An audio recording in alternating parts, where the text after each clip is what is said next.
FPS, spécialiste de la transformation de conteneurs en Lorraine, soutient les Dragons.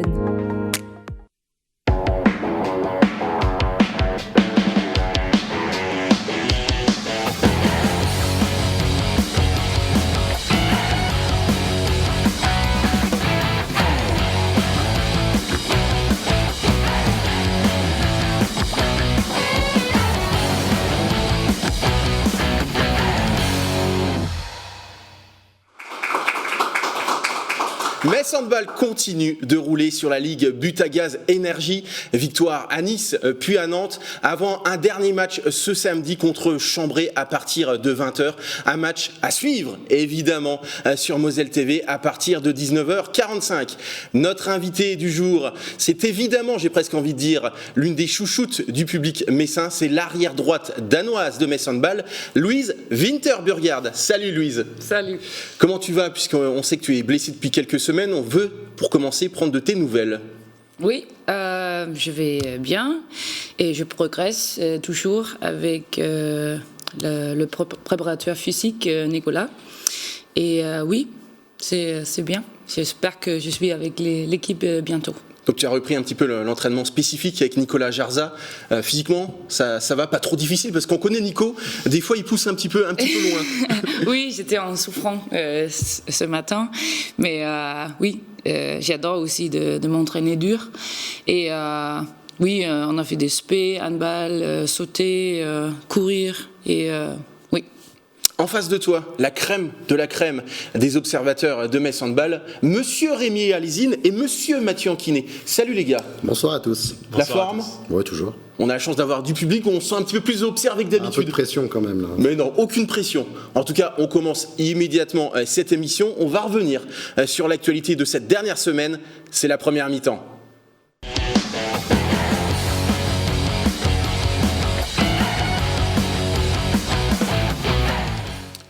Alors Louise, tu n'étais pas évidemment des déplacements à Nice puis à Nantes. Comment tu vis cette période quand même loin des terrains, et comment tu as suivi ces deux rencontres?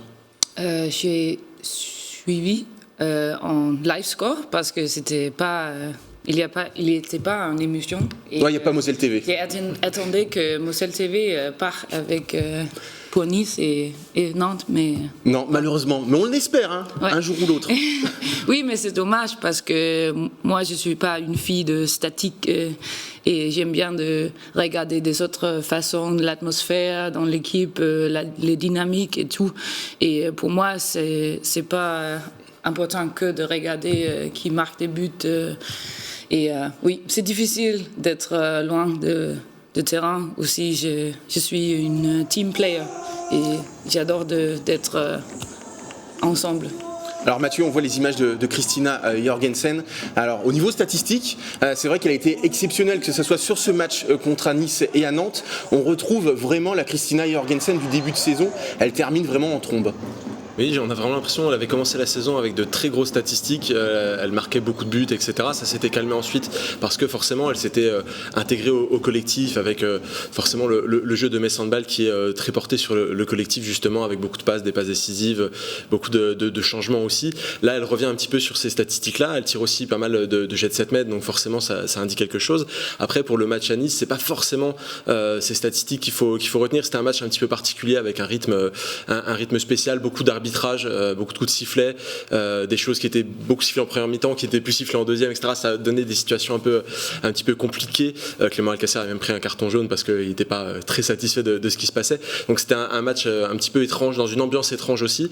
C'est intéressant de voir que Metz Handball arrive à s'en sortir quelles que soient les situations, parce qu'on connaît l'ambiance des arènes, comme disait Louise. On n'a pas l'occasion de voir toujours les ambiances qu'il y a ailleurs. Et c'est vrai que ces salles sont très différentes les unes des autres, et Metz Handball arrive toujours à prendre le dessus à un moment ou à un autre et à avoir l'ascendant, et c'est ça le plus important. Alors c'est vrai que Louise, tu t'es venue la première fois sur ce plateau cette saison avec Christina, dont c'est la première expérience à l'étranger, hors du Danemark. Il faut reconnaître que sa première saison à Metz Handball est tout simplement incroyable. Il faut rappeler qu'elle a été élue meilleure demi-centre de la Ligue Butagaz Énergie.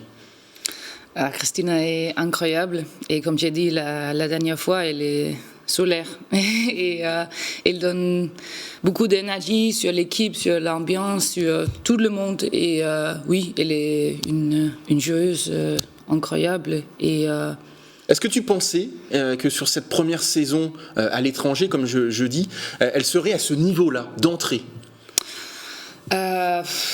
Oui, parce que je connais Christina et oui, elle est toujours comme ça et j'ai aussi attendu qu'elle peut faire des grands trucs ici.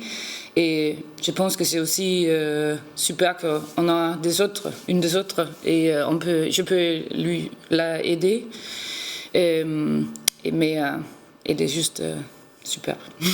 Alors c'est vrai que cette victoire à Nice, Rémi, 37-20, ne souffre d'aucune contestation, mais Nice, dans la foulée, c'est-à-dire lors de la dernière journée, a été gagnée à Paris 92.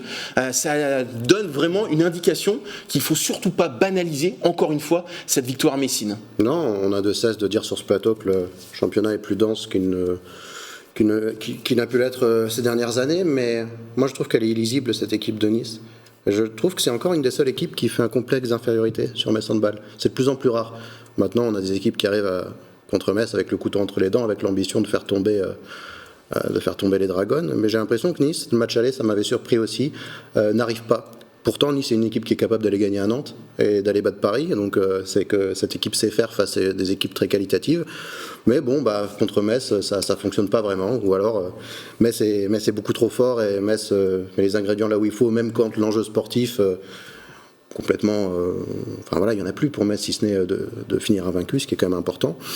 Donc voilà, il faut, semaine après semaine, il faut le répéter, il ne faut surtout pas banaliser de battre Nice, il ne faut surtout pas banaliser de battre Nantes quand Nantes a encore quelque chose à jouer en haut de tableau. Voilà, c'est quelque chose de remarquable. Alors je vous le disais, la semaine dernière, Nice c'était vraiment the place to be, puisque Mathieu était là-bas, il y avait aussi également l'ami Greg Muller. En tout cas, toi Mathieu, tu as eu la chance de rencontrer la future joueuse de Metz Handball, c'était Jazz Chambertin, on l'écoute.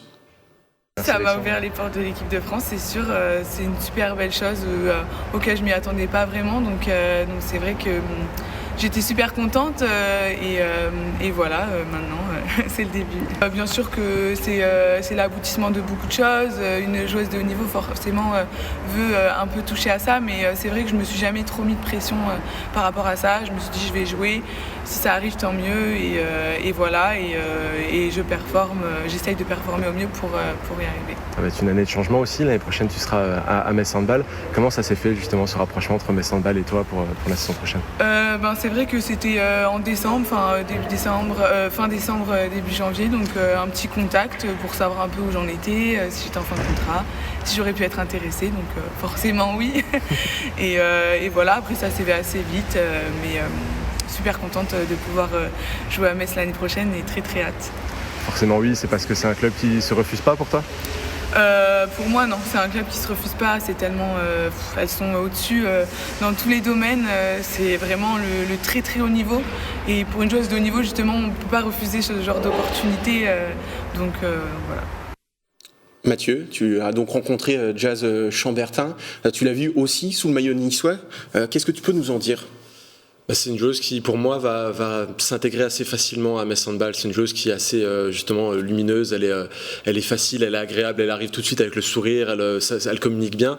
Par contre, sur le terrain, dès qu'elle rentre sur le terrain, c'est autre chose. Elle a cette mentalité de gagnante. Elle veut à tout prix faire le meilleur match possible. Le visage se ferme.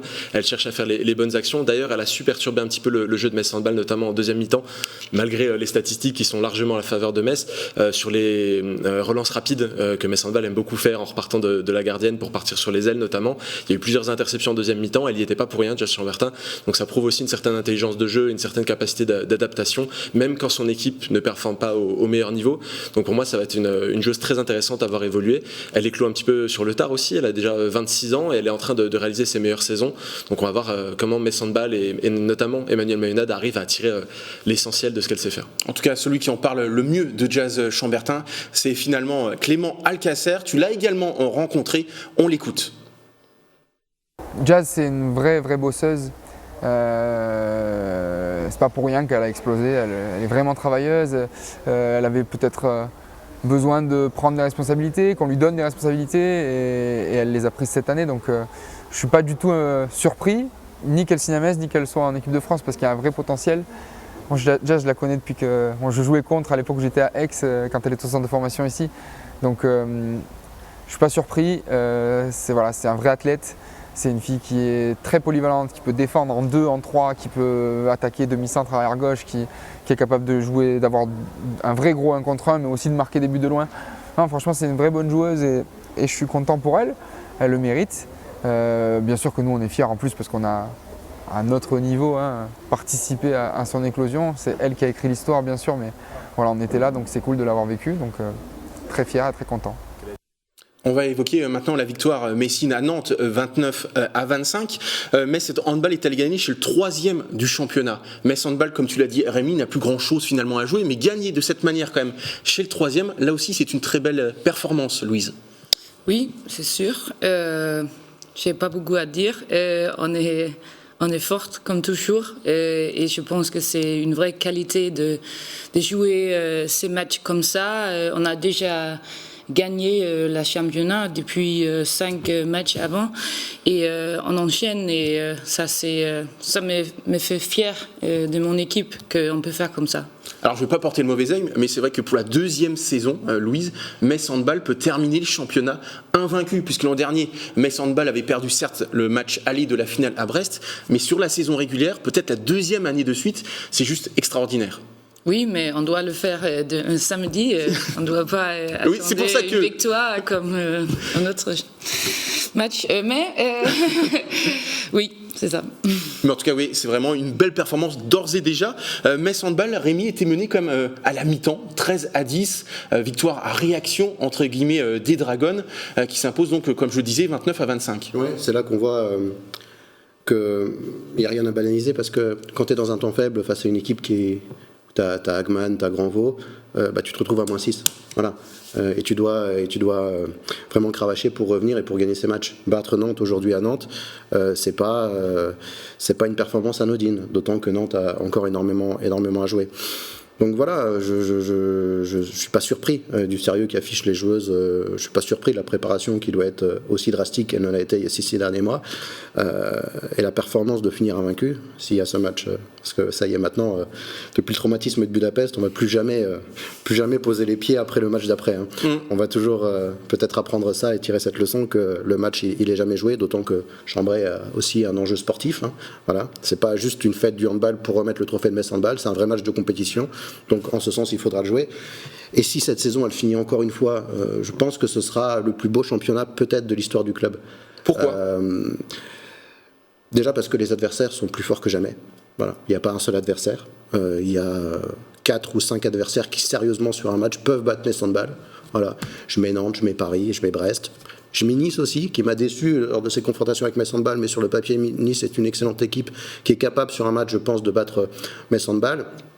Et Metz Handball n'aura jamais été aussi dominant face à des équipes aussi fortes. Il y a certains trophées qui ont été incroyables à aller chercher, parce que l'adversité de Besançon à l'époque, elle était équivalente à Metz Handball, mais c'était le match contre Besançon qu'il fallait gagner. C'était un match redoutable, comme les dernières confrontations contre Brest, qu'il fallait aller chercher, mais il n'y avait pas autant de concurrents.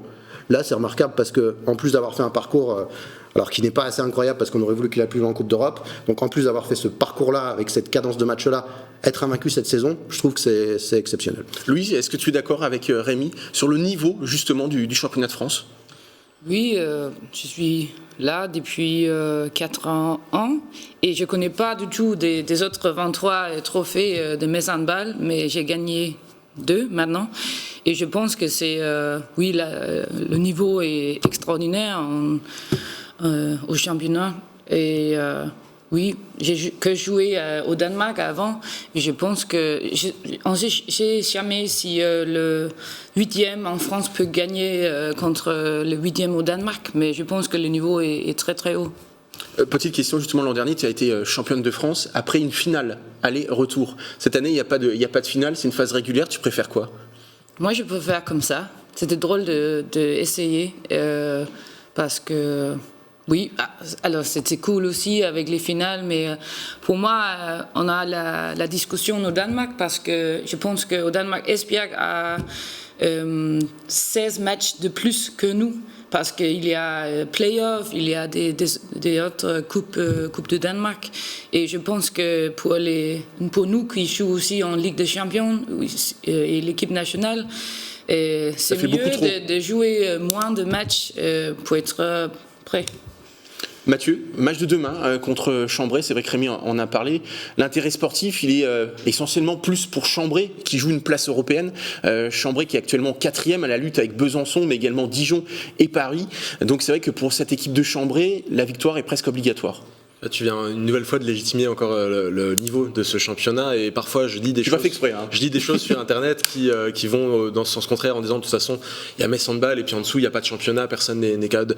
En fait c'était vrai par le passé, il faut vraiment voir l'évolution du championnat et on voit que jusqu'à la dernière journée eh bien, ça se bataille pour les places européennes, pour aller chercher des qualifications et pour que le handball français continue de briller aussi à l'international et c'est beau, c'est intéressant à voir parce que ces équipes se construisent de plus en plus avec intelligence, avec des coachs qui sont vraiment bien en place et qui peuvent aller travailler au mieux leurs équipes et Chambray ne fait pas illusion, c'est une équipe qu'on attendait depuis le début de saison, qui est encore à la lutte pour aller qualifier quelque chose. Forcément pas de chance quand on joue le dernier match à Metz Handball sur la célébration du titre, c'est pas forcément le meilleur moment pour venir aux arènes, mais c'est une équipe qui a fait une saison qui est très intéressante et qui va continuer à défendre ses chances jusqu'au bout. On sait qu'il y a d'anciennes Messines aussi dans l'effectif et ça joue toujours un petit peu l'envie de bien se montrer dans une salle qu'on a connue par le passé sous d'autres couleurs, c'est toujours assez marquant. Oui, effectivement, tu parles de Melvin Deba et Manon Ouette qui ont porté les couleurs messines pendant 2 saisons pour Melvin Deba et 4, me semble-t-il, pour Manon Ouette. On va changer de toute autre chose, on va passer immédiatement à la deuxième mi-temps.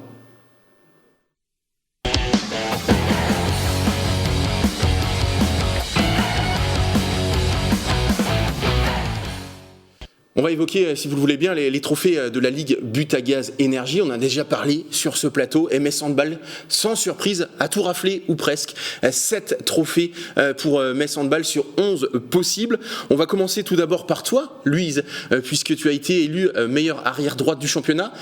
Qu'est-ce que ça revêt comme importance finalement ce titre ? Est-ce que c'est important pour toi d'avoir ce trophée ? Oui, c'est plus important pour moi de gagner avec mon équipe. Mais à côté de ça, je suis très fière de ce titre. Et oui, ça me fait contente. Est-ce que c'est ta meilleure saison, d'une manière générale, avec Metz Handball ? C'est ta 4e saison.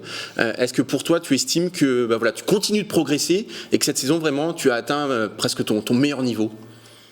Oui, je pense que j'ai progressé avec mon équipe. Et oui, je suis toujours contente d'ici. Et c'est bien pour moi de rester ici et évoluer individuel et ensemble. Et oui, peut-être c'est mon mieux. Parce que je me rappelle la dernière fois que tu étais venu sur ce plateau, tu n'avais pas voulu dire si tu prolongeais ou non. C'était presque là aussi comme une évidence de signer une 5e saison à Metz Handball, surtout que les Jeux Olympiques seront en France dans un an. Oui, il n'y a été pas beaucoup de doutes. Oui, comme j'ai déjà dit, je suis ravie d'être ici, de travailler avec le staff et les filles. Et pour moi, je pense que c'est important de rester et pas changer grand-chose. Et oui, j'ai aussi appris dans ma vie que c'est important de rester et faire des efforts et changer les trucs que tu n'aimes pas et essayer d'évoluer. On va évoquer le titre de meilleure joueuse donc de Bruna De Paola. Pour l'ensemble de son œuvre, mais surtout également pour sa brillante saison, Rémi, le titre est plus que logique. C'est subjectif. Moi, la saison de Christina Jorgensen m'a enthousiasmé. La régularité, on a vu qu'elle avait énormément manqué parce qu'elle était un peu diminuée en quart de finale de Ligue des Champions. Mais Bruna De Paola, c'est une joueuse tellement incroyable, tellement imprévisible, tellement belle à voir jouer, tellement importante dans le collectif de Metz Handball. C'est aussi la capitaine de cette équipe. Donc oui, il est mérité. On peut tous avoir un avis différent, mais voilà, c'est une joueuse qui a fait une saison prodigieuse, qu'il est dommage de ne pas pouvoir conserver, mais bon, c'est la vie et le club a fait des efforts pour se renforcer en conséquence. Voilà, ça souffre évidemment d'aucune contestation, il n'y a pas de polémique à avoir sur cette récompense-là. Enfin, pour moi, on en parlera après, mais il n'y a pas de polémique tout court à avoir sur ces récompenses. Mais bon, c'est évidemment une joie de voir cette joueuse-là qui le mérite amplement. Alors elle était en compétition, il faut le rappeler, face à Nathalie Hagman, la Suédoise de Nantes, et puis après 3 joueuses de Metz Handball. Tu as parlé de Christina Jorgensen, il y avait également Atadou Sakho et Sarah Bouktit, mais en tout cas, lui, c'est vrai que Bruna De Paula réalise encore, j'ai envie de dire, une saison incroyable. Oui, je suis d'accord. Il n'y a pas beaucoup à dire. Oui, Bruna est incroyable et je pense qu'elle est le meilleur du monde de faire des duels en contre un. Et je pense qu'elle a aussi évolué de faire aussi des super passes et assists. Et elle a progressé en défense aussi. Et oui, pour moi, elle peut devenir la plus belle joueuse du monde. Rémi, Atadou Sakho, élue meilleure gardienne du championnat. Il y avait Camille Depuisé, c'était un petit peu le match dans le match. Il y avait également la gardienne de Brest, Fogéa. Mais là aussi, pour toi, c'est sans surprise? Parce qu'elle a encore progressé. Elle était déjà une très bonne gardienne de championnat de France. Elle est devenue cette année une très bonne gardienne au niveau international. Alors, je parle de Ligue des Champions alors qu'on parle d'une récompense en LFH, mais je trouve qu'elle a été spectaculaire contre des adversaires alors qu'elle l'était moins l'année dernière. Là, cette année, face à quelques-uns des meilleurs clubs du monde, Atadou Sakho, elle s'est mise en mode mur et puis tu pouvais faire ce que tu voulais. Voilà. Ouais, c'était un mur. Voilà. Donc elle a pris une dimension à part. Camille Depuisé, j'étais très surpris de sa progression. Très surpris de l'avoir déjà cette saison devenir aussi forte et déjà être aussi importante. Et ça faisait très longtemps qu'il n'y avait pas eu un duo de gardiennes aussi fort à Metz Handball. Et c'est remarquable, quand tu dois désigner 3 noms des meilleures gardiennes du championnat, de prendre 2 gardiennes de la même équipe. Donc c'est dire si à ce poste, Metz Handball était fort cette année. Alors on va évoquer peut-être le titre qui a fait le plus parler ces derniers jours, notamment sur Internet. C'est le titre, Mathieu, de meilleur pivot de la Ligue Butagaz Énergie. J'insiste dessus, puisque c'est la Brestoise Paoletta Fopa qui a été élue, alors que Sarah Bouktit est juste nommée pour le titre de meilleure joueuse. Ça paraît antinomique. Il me semble l'avoir annoncé sur ce plateau, Arnaud. Ça avait fait débat un petit peu, mais je l'avais annoncé sur ce plateau. Ça reste un vote qui est un vote populaire. Donc, on a 3 joueuses qui sont citées parmi les meilleures, et ensuite on remet ça dans les mains des supporters de la France entière. Et aujourd'hui, eh bien, dans un concours de popularité, peut-être que Sarah Bouktit n'a pas encore atteint la popularité qu'elle mérite au niveau des fans du championnat de France. Même si au niveau du sportif, pour moi, Sarah Bouktit a fait une saison incroyable, elle a une évolution qui est incroyable, je suis un de ses premiers admirateurs pour l'avoir suivi depuis longtemps, mais elle a encore peut-être des choses qui vont continuer à progresser, elle est encore très jeune, elle va encore pouvoir avancer.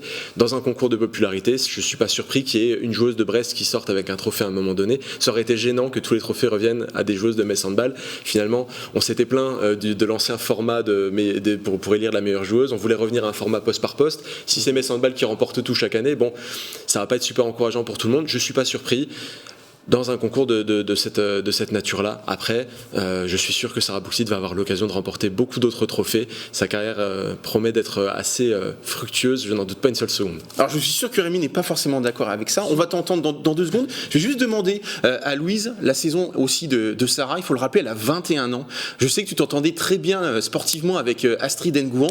Vous vous trouviez les yeux fermés. Il commence avec Sarah également à avoir des automatismes. Ça se passe très bien entre vous deux. Oui, Sarah et moi avons une belle relation. Et oui, au début, je peux dire que l'équipe de France nationale est très chanceuse de voir Sarah Fopa et des autres, c'est assez incroyable. Mais je suis aussi déçue pour Sarah, parce que je pense qu'elle la mérite. Mais c'est dur aussi, et comme tu as dit, je pense qu'elle a beaucoup des autres trophées à gagner à la future. Rémi, sur le sujet? Mais sur le sujet, il faut se calmer. C'est pas. Projetons-nous dans 15 ans. On prendra le palmarès de Sarah Bouktit, il y aura peut-être des titres de championne olympique, de championne du monde, de championne d'Europe, de tout ce que vous voulez. Je doute pas qu'elle va avoir le maillot de quelques-uns des plus grands clubs du monde si elle poursuit sa progression. Quelle aura la valeur d'avoir été meilleur pivot du championnat LFH de cette saison? On s'en fout. Enfin, je veux dire, on en fait beaucoup trop. C'est bien, c'est récompensé du duel. C'est vrai qu'on est content de voir des joueuses de Metz Handball. Et j'aime pas, parce que cette polémique, moi aussi j'aurais voté pour Sarah Bouktit, parce que sportivement, il n'y a pas photo, et c'est elle qui a été la meilleure pivot de ce championnat de France. Donc si je te dis quelque part injustice, tu trouves ça beaucoup trop fort? Oui, parce que c'est pas grave. Oui, c'est pas grave. Et parce que Paoletta Fopa ne mérite pas de prendre des tombereaux d'insultes, parce que il y a plus de gens qui ont voté pour elle. C'est une joueuse magnifique, Paoletta Fopa. Alors ça, c'est clair. Voilà, elle a fait peut-être une meilleure saison l'année d'avant, et c'est aussi une des meilleurs pivots du monde. Et moi, je suis gêné de voir qu'elle se prend des tombereaux d'insultes, oui, sur Internet. On l'a fait passer pour une joueuse amateur, alors que c'est une des meilleures joueuses du monde à son poste. Elle mérite pas ça, Paoletta Fopa. Donc moi, je suis content aussi. Il faut savoir ce qu'on veut. Soit on veut une sorte de trophée qui soit complètement aseptisé, fait par des spécialistes entre guillemets du handball, et là on aura effectivement peut-être plus de pertinence. Soit on veut l'ouvrir au public et on accepte les règles du jeu, c'est-à-dire qu'à un moment donné tu as une communauté qui est derrière toi, qui vote pour toi, et ça fait partie du jeu. Voilà, donc moi je pense qu'il faut largement se calmer avec cette histoire-là, c'est pas très grave. Le scandale, c'était l'année dernière, quand au moment de désigner la meilleure joueuse de la saison, il n'y avait aucune joueuse de Metz Handball qui avait réalisé un sans faute. Là il y avait un petit scandale. Là, bon, on rappelle que c'était Adel Malek qui avait été élu meilleure joueuse. Un peu triste parce que je pense que Sarah Bouktit méritait. Voilà, ça fait plaisir, je pense, à l'ego, ça fait plaisir à ta carrière de l'avoir. Donc pour elle, on peut être un petit peu triste, mais il faut se calmer largement avec ce genre de choses au vu de la carrière qu'elle va faire. En tout cas, au poste d'entraîneur, il n'y a pas eu de surprise là, puisque c'est Emmanuel Mayonade qui a été élu meilleur entraîneur de la Ligue Butagaz Énergie devant un certain Clément Alcacer. Tu lui as forcément, Mathieu, posé la question sur cette nomination. On l'écoute à nouveau. Ouais, ça fait plaisir, c'est sûr, ça fait plaisir parce que c'est les collègues qui font les nominations aussi, parce que bah oui, en effet, on a beaucoup bossé cette année, on a beaucoup bossé les filles, nous, le staff, donc être là, je pense que c'est une récompense pour tout le monde en fait.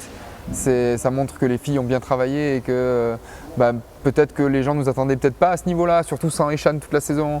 Donc maintenir le niveau de performance, ça veut dire que les filles ont fait les choses pour, donc ça très bien. Le staff pareil, tout le monde s'est impliqué à fond pour qu'on puisse avoir ces résultats-là, donc je pense que c'est une récompense un petit peu collective, donc moi ça me fait déjà plaisir pour tout le monde.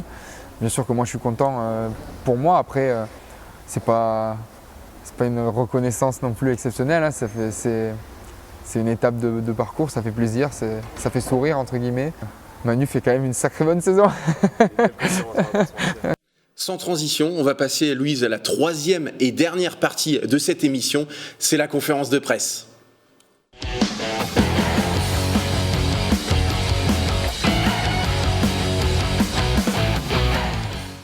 Alors Louise, c'est vrai que malheureusement tu ne joueras pas contre Chambray. Ton objectif, c'est de revenir pour le 10 juin, je présume, et cette finale de Coupe de France contre Paris 92.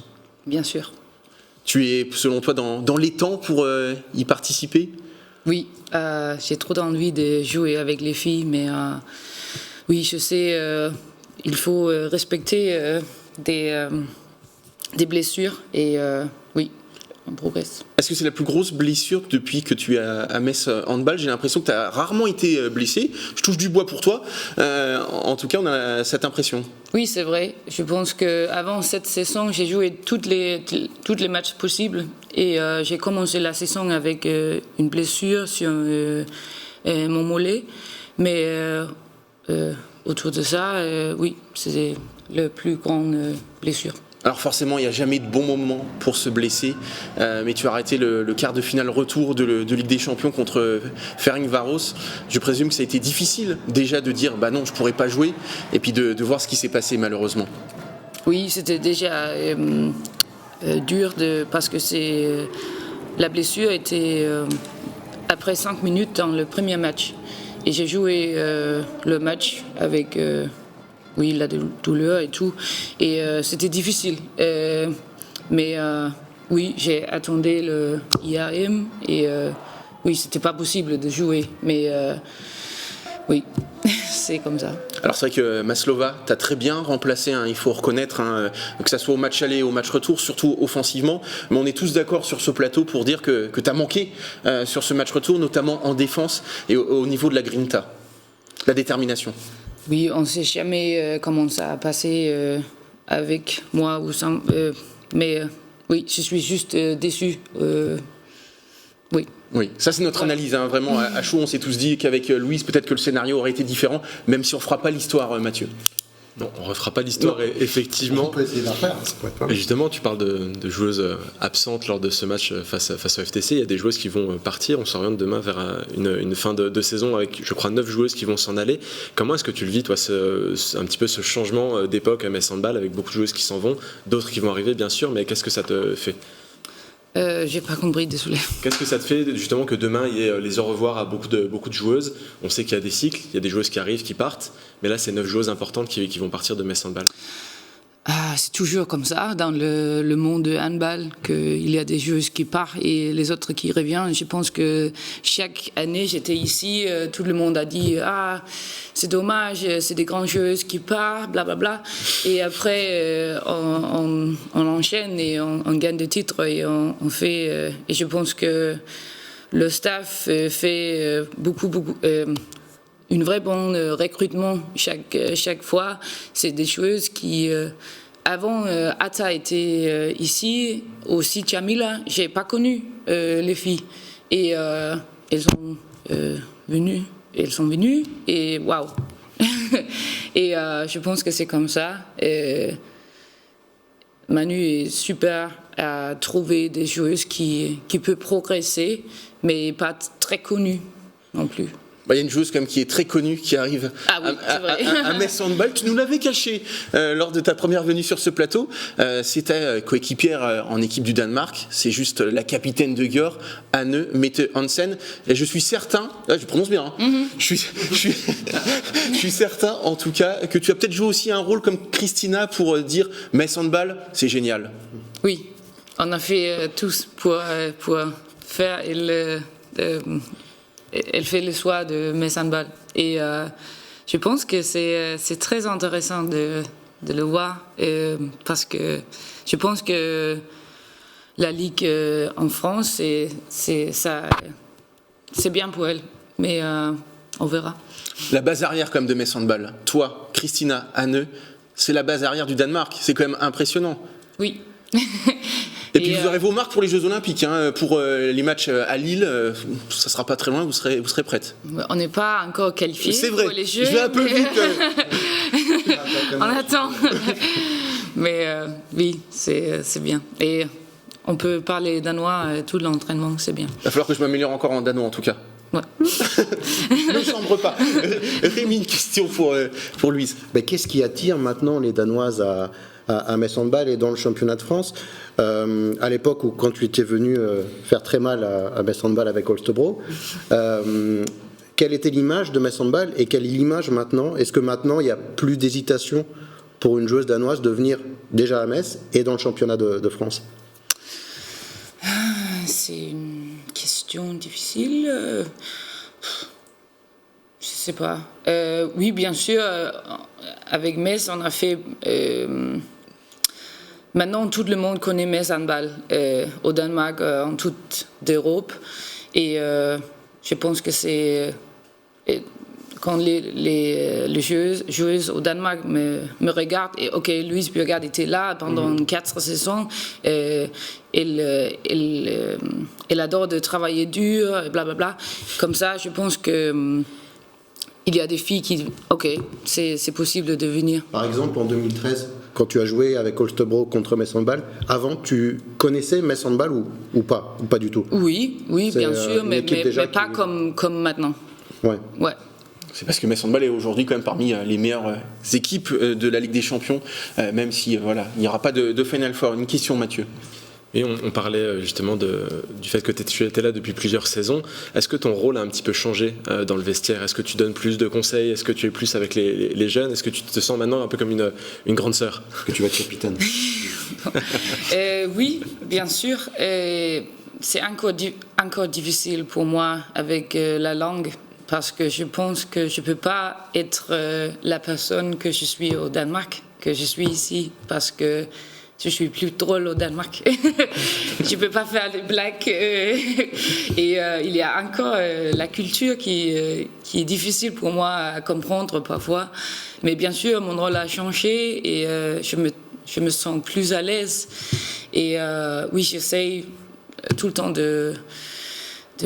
parler avec les jeunes et aussi de prendre ma responsabilité. Et pour moi, ça me plaît aussi. Et c'est pour ça aussi que je suis restée, parce que je peux évoluer comme ça. On t'a vu souvent, notamment avec Valéria, qui est jeune, qui avait aussi la barrière un petit peu de la langue. Donc ça rejoint aussi ce que disait Mathieu. Tu étais un petit peu la grande sœur de Valéria cette saison. Oui, un peu. Christina aussi a aussi aidé beaucoup. Mais oui, avec tout le monde. Et oui, c'est... Un petit mot justement par rapport au départ dont parlait tout à l'heure Mathieu. Il y a Déby qui s'en va. Je sais c'est aussi une chose que tu apprécies énormément. Elle arrête sa carrière.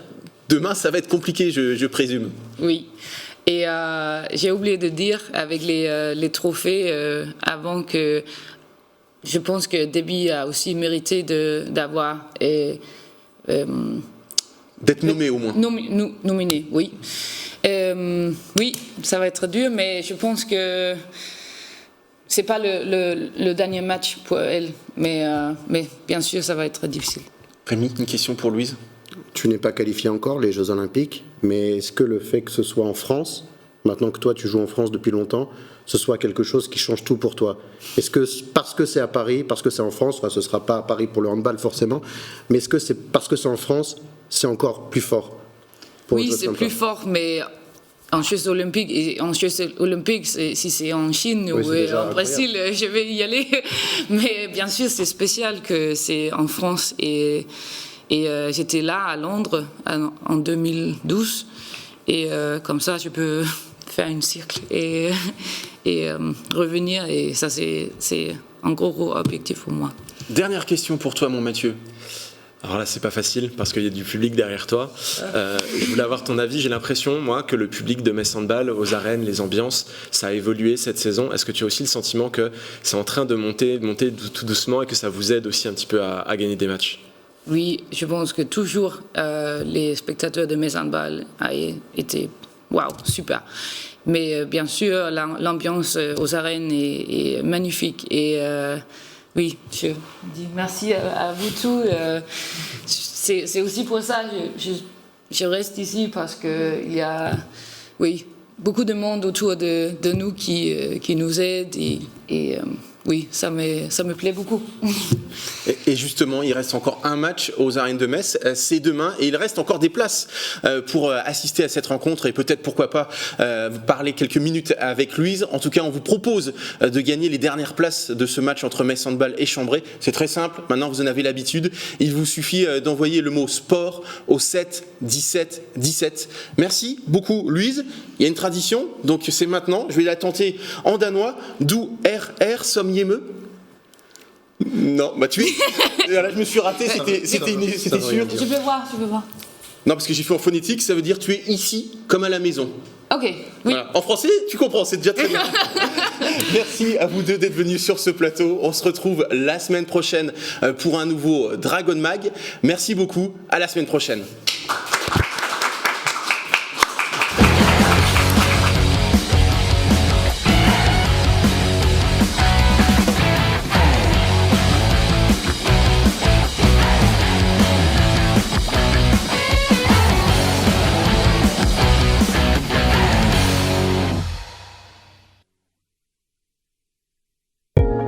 FPS, spécialiste de la transformation de conteneurs en Lorraine, soutient les Dragons.